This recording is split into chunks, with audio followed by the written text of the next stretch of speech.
có lo tiếng gầu cha dùa rong tàu bồng gầu lì giờ sau qua sắp lô đa đa tu cha sống say rùa rùa lâu hậu bự tròn đà đùa phi lo giòn dài gấu rùa gấu mong có rong tan trò thiệt thiệt có gì có nia gấu nó đã chỉ na yêu thiệt lý mua có tu rong tao chỉ bao thua lành từ bỏ lo yang khô gấu chúa chế gió có lời gió sai chế tao chua lên tia xí gió căng trào ly cho trái sai lời chế chúa gió tao y tu lo gió tuôn ta tu muốn rong gáo chạp lời lo sợ chân dài gáo chúa gáo mong gió tao giòn dài gáo chúa chế họ ba mùa lù xia rong rong lọt hoa có lăng từ bỏ lúa chúa cha thiết chúa khua bé tu men dài gáo chúa sông nó rong gáo thiệt thiệt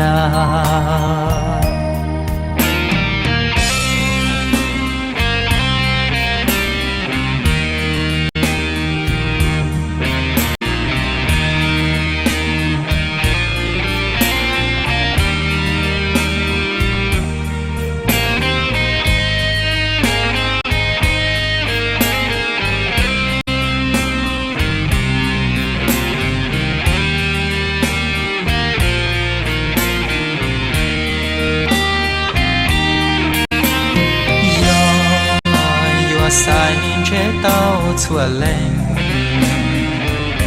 tia xí gió căng trào ly cho trái sai lời chế chúa gió tao y tu lo gió tuôn ta tu muốn rong gáo chạp lời lo sợ chân dài gáo chúa gáo mong gió tao giòn dài gáo chúa chế họ ba mùa lù xia rong rong lọt hoa có lăng từ bỏ lúa chúa cha thiết chúa khua bé tu men dài gáo chúa Hào Thị Giấy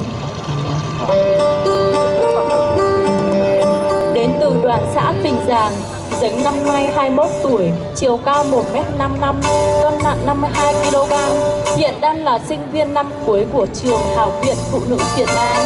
Sở thích là hát và nấu ăn. Đến với hội thi hôm nay, Dính diện trên mình một bộ trang phục của người Mông Trắng. Bộ trang phục bao gồm khăn đội đầu, áo, quần, hai tà, dây lưng, khuyên tai. Theo sự phát triển của xã hội, bộ trang phục của người Mông Trắng cũng có nhiều biến đổi. Trang phục truyền thống được cách tân. Dính chọn cho mình bộ trang phục mang đậm sắc dân tộc truyền thống. Bởi Dính nghĩ rằng thế hệ trẻ bây giờ cần phải giữ gìn những tinh hoa văn hóa của chính mình. Dân tộc mình hòa nhập chứ không hòa tan, là cầu nối, kết nối văn hóa truyền thống. Từ thế hệ trước để lại để làm gương cho thế hệ sau phát huy. Cuối cùng, Dính muốn gửi tới toàn thể hội thi hôm nay lời chúc sức khỏe, hạnh phúc và tràn đầy niềm vui. Chúc tất cả mọi người năm mới an khang thịnh vượng. Xin cảm ơn quý vị đã theo dõi. Mỗi người có một cái chuyện dáng đẹp khác nhau. Số 2, thí sinh thứ 2, Lầu Thùy Giờ, xã Pù Nhi, mã số báo danh 02. Tiếp theo là thí sinh Lầu xã Thị Thị Dựa Dình, đến số từ xã 10, số Phú 16 Nhi. chuẩn bị. Dựa năm nay 18 tuổi, hiện đang học lớp 12 tại trường phổ thông dân tộc nội trú trung học phổ thông huyện Điện Biên Đông. Dựa cao 1m53, cân nặng 46. Dựa đang diện trên mình là bộ trang phục truyền thống dân tộc Hơ Mông với những nét văn hóa độc đáo và những đường may khéo léo đã tạo nên bộ trang phục truyền thống. Với hai bên cánh tay và viền áo kết hợp với những đồng xu súng xính, thứ không thể thiếu trong bộ trang phục truyền thống đó là tà và đốt già cạp. Tiếp theo là chiếc váy mang đậm bản sắc dân tộc được thêu tỉ mỉ bằng sợi chỉ phối nhiều màu sắc với nhiều hình thù hết sức cầu kỳ, đòi hỏi người làm phải có sự cần cù và chăm chỉ để hoàn thiện chiếc váy. Được cải thiện một cách hiện đại hơn nhưng vẫn giữ được nét đẹp và của dân tộc được lưu truyền từ thế hệ này sang thế hệ khác. Di truyền của dân tộc. Chiếc mũ được trang trí bởi những bông hoa được làm từ sợi kết hợp với nhau, làm thêm bộ trang phục hoàn chỉnh và đặc sắc hơn. Lời cuối cùng xin kính chúc ban giám khảo và khán giả một năm mới an khang thịnh vượng, chúc hội thi thành công tốt đẹp.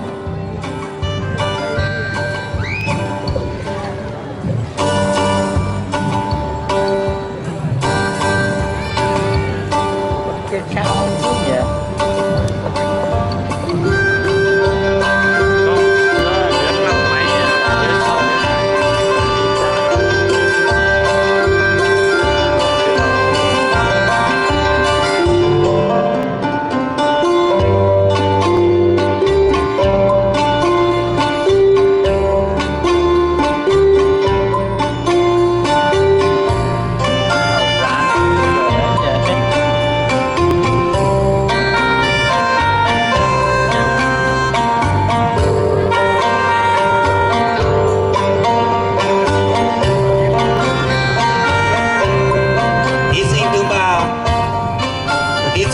Thị Dua, xã Thị Dình, mang số môn danh số 16.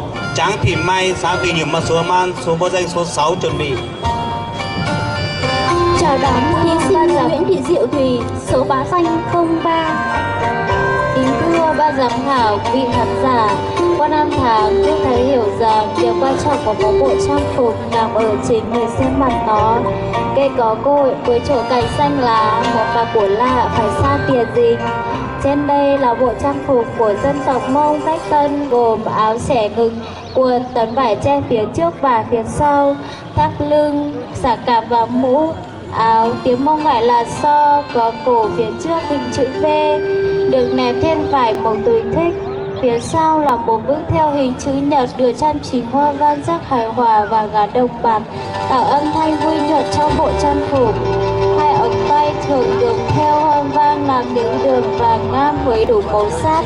Quần được trang trí hoa văn ở ống quần thường may nhỏ để phù hợp với dáng người. Nói đến bộ trang phục của người phụ nữ Mông, không thể thiếu là chiếc thắt lưng, tấm vải che phía trước và phía sau và xà cạp. Đồng bào Mông quan niệm đeo tấm vải xà cạp là thể hiện sự ý tứ kín đáo của người phụ nữ. Mời bạn ghé thăm Tiền Dình. Ngoài những bộ trang phục Cách Tân, còn có những bộ truyền thống thổ cẩm muôn sắc màu để bạn thưởng thức. Thí sinh thứ tư là thí sinh Trá Thị Mai, xã Quỳ Nhung, mang số môn danh số 06. Lầu Thị Mỹ Linh, xã Sa Dung, mang số môn danh số 07 chuẩn bị.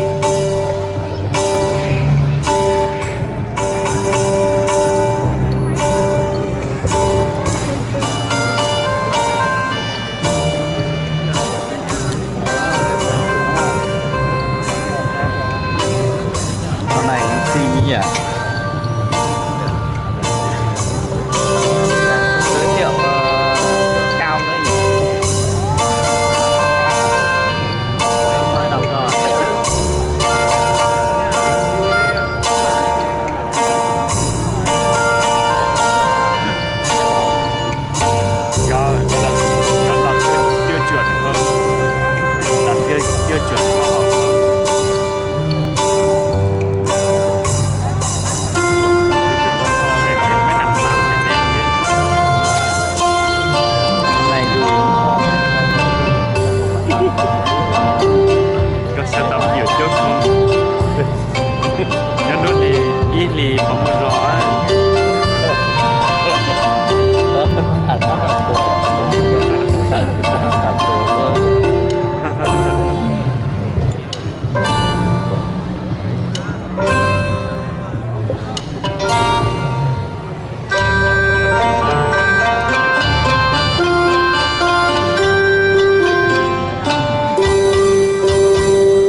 thì lầu thị Mỹ Linh, xã Sa Dung, mang số báo danh số 07.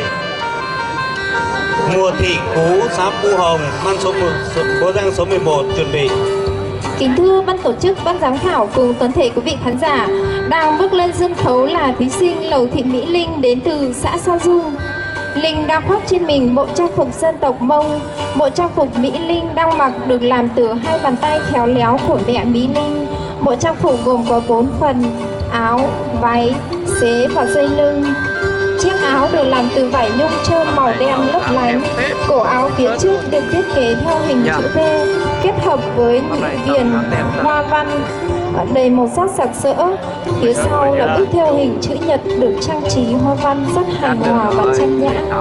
Hai ống tay áo được theo hoa văn giống hình chữ V phía trước với nhiều màu sắc khác nhau do chính tay Mỹ Linh tự thêu. Chiếc váy màu trắng xinh xắn có nhiều nếp gấp dọc thể hiện sự trẻ trung. Phía trước là cái xế. Theo quan niệm của dân tộc Mông, đeo xế ở phía trước thể hiện sự khí đáo của người phụ nữ dân tộc Mông. Và một phần không thể thiếu để tô thêm vẻ đẹp cho bộ trang phục của người cô gái dân tộc Mông, đó chính là chiếc dây thắt lưng. Dây lưng của Mỹ Linh được thêu nhiều cành hoa ghép với nhau và được gắn thêm những đồng xu để tạo sự hài hòa giữa con người với thiên nhiên. Ngoài ra, bộ trang phục của người phụ nữ dân tộc Mông còn có vòng cổ, chiếc mũ và dây đeo chéo, tô thêm vẻ đẹp cho người phụ nữ. Và cuối cùng là chiếc xà cặp 4 chân màu đen, tạo sự thon gọn, kín đáo và chống côn trùng cắn, chống giá rét khi mùa đông về. Từ bộ trang phục Mỹ Linh đang mặc đã thể hiện được đức tính cần cù, tỉ mỉ và khéo léo của người phụ nữ dân tộc Mông. Dù may bộ trang phục khó khăn đến mấy, nhưng họ vẫn luôn cố gắng hoàn thiện để không làm mất đi nét đẹp truyền thống của dân tộc. Vâng, và cuối cùng xin gửi lời kính chúc tới ban tổ chức, ban giám khảo cùng toàn thể hội thi một năm mới an khang thịnh vượng, sức khỏe dồi dào. Xin trân trọng cảm ơn. Thí sinh tiếp theo là thí sinh mang thí sinh số 6, Mùa Thị Cú, xã Pu Hồng, mang số báo danh số 11. Nguyễn Thị Diệu Thùy, xã Mừng Luân, mang số báo danh 03 chuẩn bị. Giờ là tới quay nơi cái này.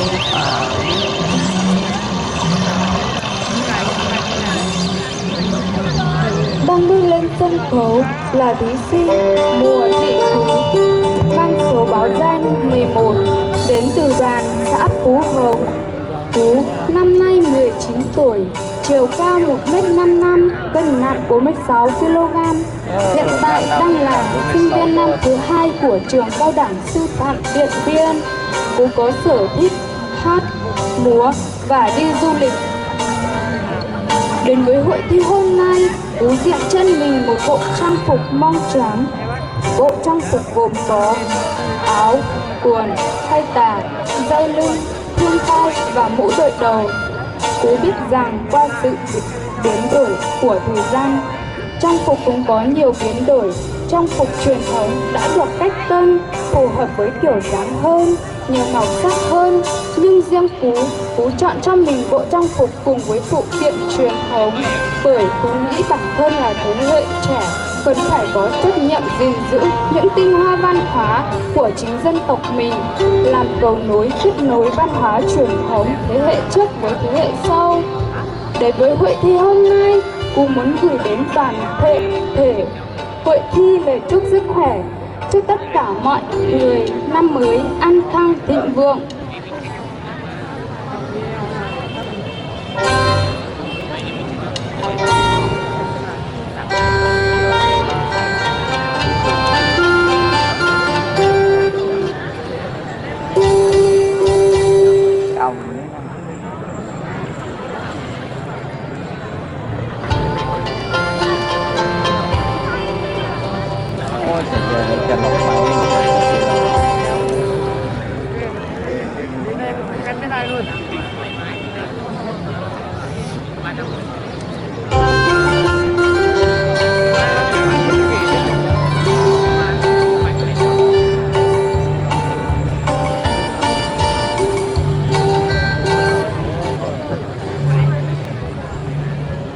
Tiếp theo là thí sinh Số 7 Nguyễn Thị Diệu Thùy, xã Mường Luân mang số báo danh 03.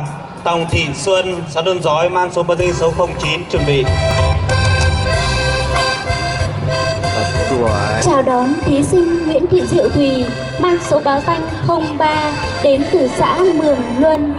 Em đang trình diễn trong bộ trang phục dân tộc Lào. Bộ váy áo là trang phục truyền thống lâu đời của dân tộc Lào. Hầu hết phụ nữ Lào đều biết dệt ở độ tuổi rất nhỏ. Đó là nét đẹp truyền thống, khẳng định sự khéo léo, dẻo dai, dịu dàng, thanh lịch của một người con gái dân tộc Lào. Đường nét dệt chân váy với kỹ thuật cầu kỳ rất đặc biệt.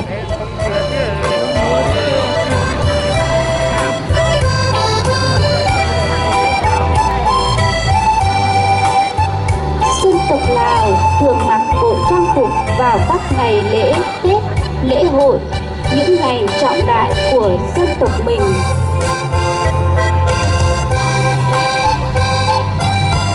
Trong đám cưới, bộ áo váy dân tộc Lào có rất nhiều màu khác nhau. Tùy theo từng dịp lễ hội, dân tộc Lào chọn màu khác nhau, nhưng đặc biệt là màu vàng, màu đỏ với ý nghĩa vợ chồng hòa thuận, hạnh phúc, mang nhiều điều may mắn với đôi vợ chồng trẻ.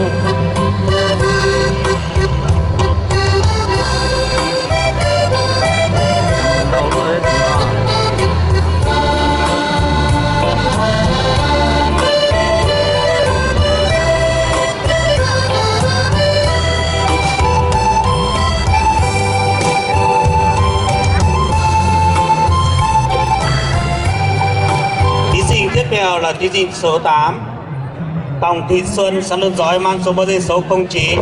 Hạng Thị Mơ, xã Na Son mang số báo danh số 05 chuẩn bị. Có thằng lên trước mà lên sau cho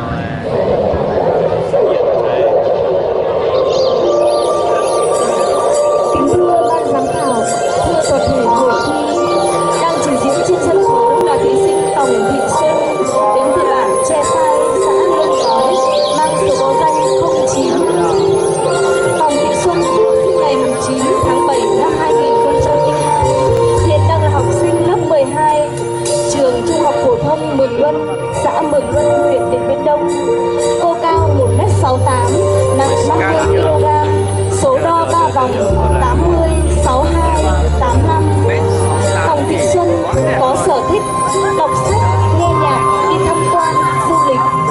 Bộ trang phục mà cô đang trình diễn là bộ trang phục của dân tộc Thái, gồm áo cóm, váy đen và chiếc khăn piêu. Áo cóm, cổ cao, nẹp áo màu đen, càng tôn dáng cho chị em phụ nữ. Phía trước nẹp áo là hai hàng cúc bướm, một bên là bướm đực, một bên là bướm cái, mang ý nghĩa nhân sinh tinh tế. Đi kèm với áo cóm là chân váy màu đen, mặt trong gấu váy tác phải màu rực rỡ, mỗi bước đi chân váy thấp thoáng màu sắc. Phần eo, giữa áo và váy được trang trí bằng chiếc thắt lưng màu xanh gọi là sải ìu. Trang trí trên dây xà tích có chuông, mỗi bước đi lại phát ra tiếng kêu nghe rất vui tai. Khăn piêu được thêu hai đầu với những hoa văn rất rực rỡ. Để hoàn thành một chiếc khăn piêu thường phải mất từ 2 đến 4 tuần. Qua chiếc khăn piêu có thể thể hiện được tài năng chủ nhân của nó, sự khéo léo của người phụ nữ dân tộc Thái.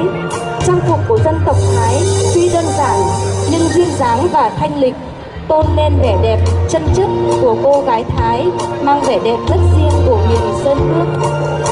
Cuối cùng xin kính chúc ban giám khảo, chúc toàn thể hội thi mạnh khỏe, hạnh phúc.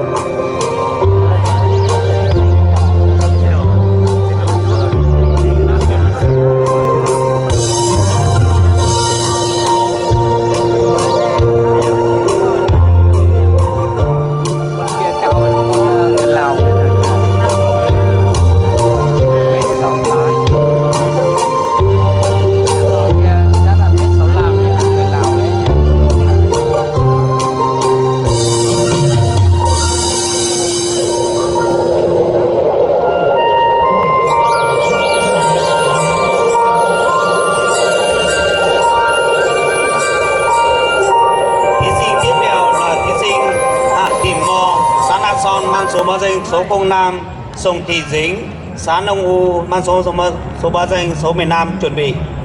Kính thưa quý vị, bước trên sân khấu là em Hạng Thị Mo, năm nay em 19 tuổi, là sinh viên trường văn hóa nghệ thuật Hà Nội. Em Hạng Thị Mo mang trên mình trang phục dân tộc người Mông trắng với chiếc quần màu đen may theo kiểu ống loe, có hai cà trước sau và chiếc áo không cài cúc khi được bắt chéo hai bên trước với nhau và quấn nhiều đai màu sắc khác nhau quanh thắt lưng sặc sỡ.